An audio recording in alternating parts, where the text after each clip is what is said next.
বাংলাদেশের ভেতরে সুন্দরবনের আয়তন ৬,০০০ বর্গ কিলোমিটার। এর মধ্যে ৪,০০০ কিলোমিটার ডাঙ্গায় বাঘের আবাস। এই লোনাপানির জোয়ার ভাটার বনই শেষ আবাসস্থল ডোরাকাটা রয়্যাল বেঙ্গল টাইগারের। কিন্তু চোরা কারবারিদের থাবা আর খাবারের অভাবে বিলুপ্তির পথে সুন্দরবনের রাজা।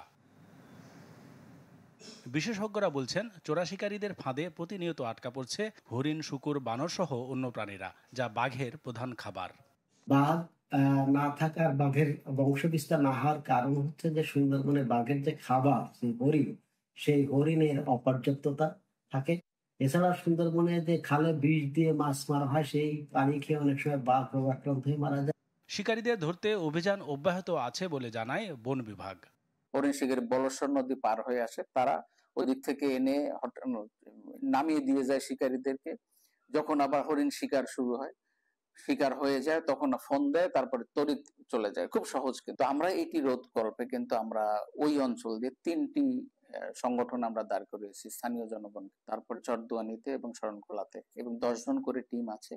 সুন্দরবনের বাঘ রক্ষায় দ্বিতীয় প্রজন্মের টাইগার অ্যাকশন প্রকল্প চলছে। গঠন করা হয়েছে ৪৯টি village response team. Desk report, channel 24।